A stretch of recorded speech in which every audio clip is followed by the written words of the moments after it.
नमस्कार, मैं डॉक्टर मानक जैन। आज हम एमए फाइनल इतिहास का 7वां प्रश्न पत्र ग्रुप सी का देख रहे हैं और आज हम देखेंगे कि ब्रिटिश सरकार की औद्योगिक नीति क्या थी। ब्रिटिश सरकार की औद्योगिक नीति के लिए एक सुनिश्चित और प्रगतिशील औद्योगिक नीति का होना आवश्यक है। औद्योगिक नीति का अर्थ किसी एक सरकारी नीति से होता है जो उद्योगों के विकास के लिए अपनाई जाती हो। करों में राहत, पूंजी निवेश का साधन तथा यातायात में सुविधा, बाजारों का विस्तार आदि सुविधाएं होती है। ये सभी औद्योगिक नीति के भाग माने जाते हैं। ये उद्योगों की उन्नति में सहायक होते हैं। इससे उत्पादन बढ़ाने, संतुलित विकास में, औद्योगिकरण की नींव को मजबूत करने तथा कृषि व उद्योगों में संतुलन बनाए रखने में सहायता मिलती है। इस दृष्टि से ईस्ट इंडिया कंपनी के पास उद्योगों का प्रत्यक्ष रूप से प्रभाव डालने वाली कोई निश्चित औद्योगिक नीति नहीं थी, पर कंपनी अप्रत्यक्ष रूप से अपनी कर नीति के द्वारा भारत के उद्योगों को भारी क्षति पहुंचाने वाली थी। 18वीं शताब्दी के मध्य में भारतीय उद्योग धंधों का वर्चस्व था। उद्योग धंधों की स्थिति अच्छी थी। अनेक व्यापारी पादरियों और यात्रियों ने भारत की यात्राएं की तथा यूरोप लौटकर उन्होंने यहाँ के अपार धन की मुक्त कंठ से प्रशंसा की।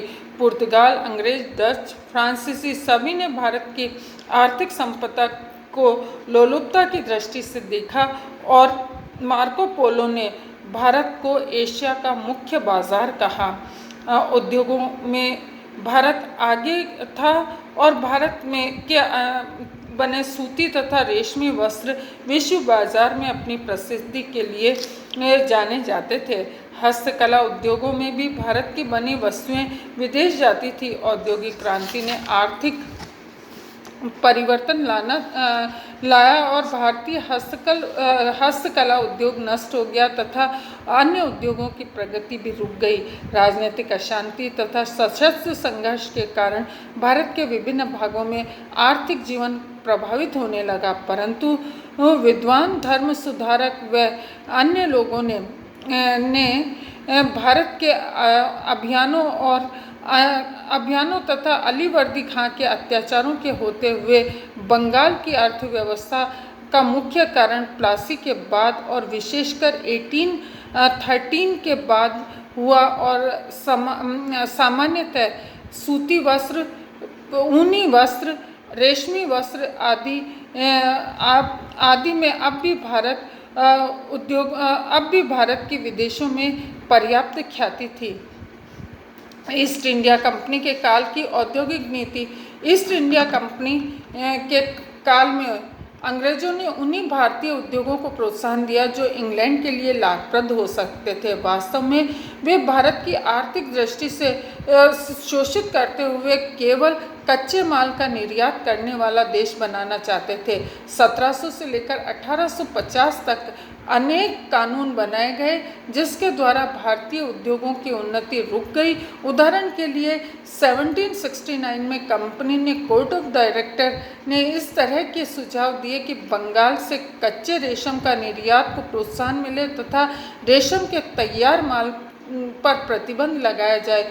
कुछ वर्षों पूर्व उन्होंने रिचर्ड विल्डर नामक व्यक्ति को कासिम बाजार भेजा तथा बंगाल की सिल्क की कमियों को दूर करने के लिए करके जिसने अपनी मृत्यु पर्यंत तक अनेक सुधार किए। इसी प्रकार बंगाल सिल्क कमियों को दूर करने के लिए इटालियन तरीके भी अपनाने लगे। इस प्रकार साथ ही सिल्क का काम करने वाले जुलाहों को मजबूर किया कि वे कंपनी की फैक्ट्रियों में ही काम करें। परिवर्तित समय में मजदूर मजबूर हो गए और वे केवल विदेशी कंपनियों में ही काम करने लगे। भविष्य में इस नीति को भी बढ़ावा मिला कि कच्चे सिल्क उद्योग की भांति नील के उद्योग को भी कंपनी ने प्रोत्साहन दिया। परिणाम स्वरूप 1810 में इंग्लैंड में 5.6% नील बंगाल से जाने लगा और कंपनी के कर्मचारियों ने अपनी दमनकारी कानूनों के द्वारा इन वस्तुओं की किस्म भी घटिया कर दी। इति नमस्कार।